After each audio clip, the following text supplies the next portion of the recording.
Okay, so we do a quick solo travel this morning, and I want to summarize Nathan, a very, very good friend of mine from Cape Town. Nathan sent me a message this morning after he listened to that podcast that I started on the first episode on nitrites and this whole scare of nitrites and it's a bad thing and whatever. Now I did 3 chapters on this over the weekend. The one where, well, this I did last week already, and I did a little video on this as well, where we said that nitrites is actually what is the issue with nitrosamine. So the issue with bacon is that they say bacon causes cancer. The reason why they say that is because of nitrosamine formation.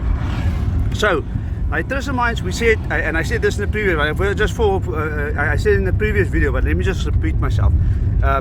You need 2 things for nitrosamines to be formed. You need amines and you need nitrites. Right? They combine, they form nitrosamines, especially secondary amines. Right? Where does amines come from? But nitrites, we know, we put that in the food to preserve it. Give it this beautiful color and the specific taste, but mainly the idea was preservation, right? And when you talk about preservation, you must go back to this bacteria called botulinum, right? And botulinum poisoning, they called it Wurstgift, sausage poisoning. It was pervasive years ago. People died from it. It was extremely serious illness. And to date, since they started making it compulsory to add nitrites as a preservative to bacon, there's been not a single reported case of botulinum from pork, interestingly enough, right?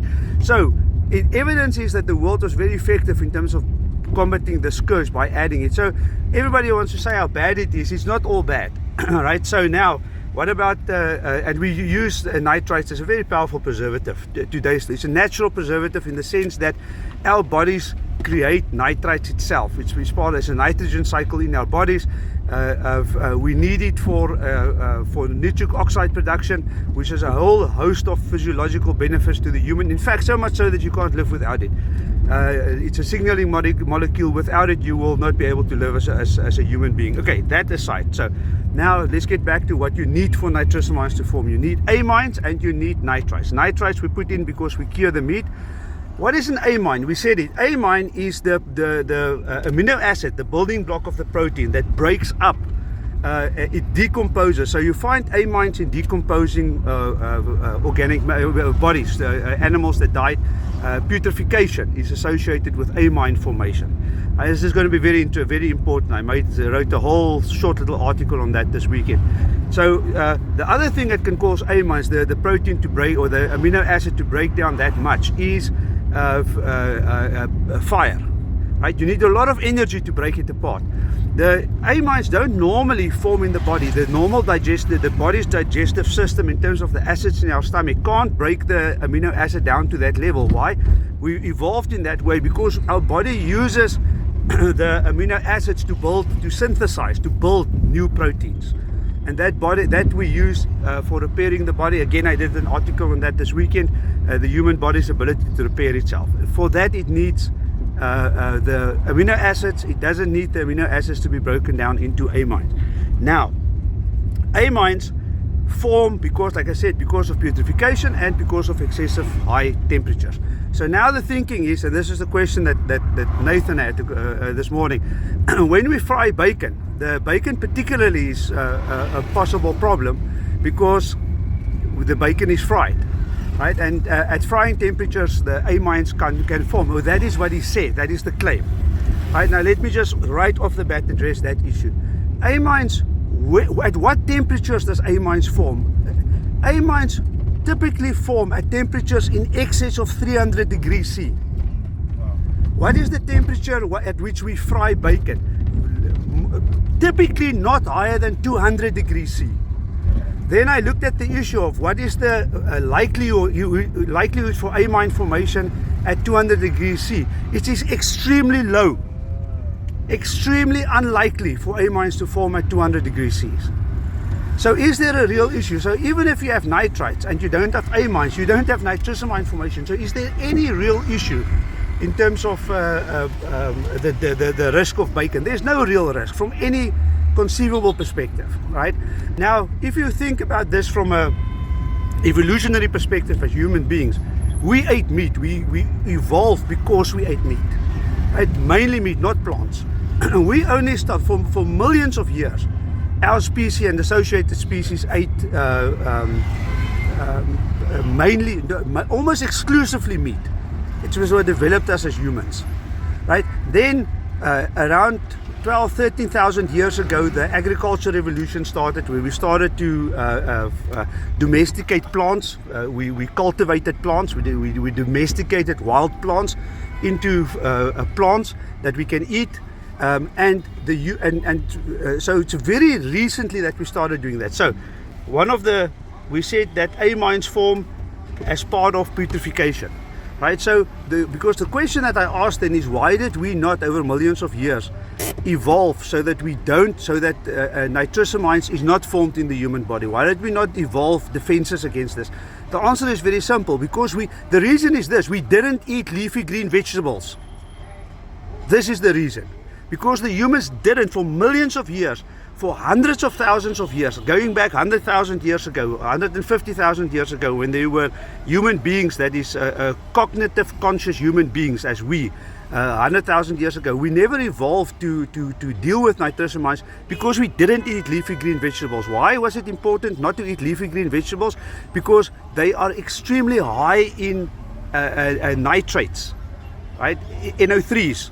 NO3, when you eat it, you put it in your mouth, it breaks broken down by bacteria in your oral cavities under your tongue into nitrites.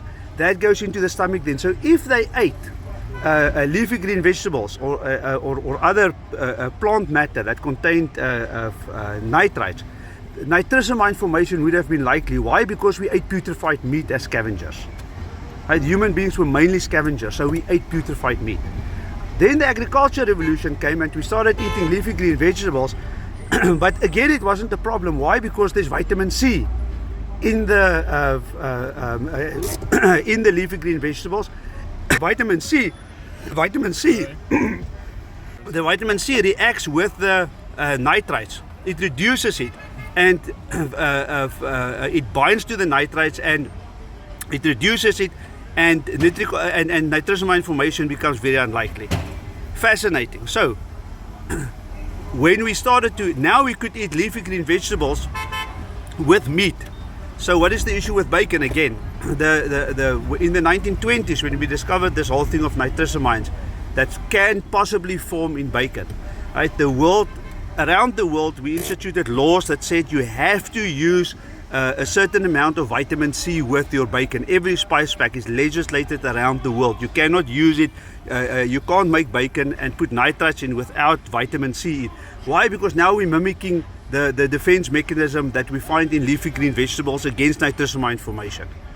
So is there an issue? If bacon has the potential to cause us to form cancer, then so will leafy green vegetables.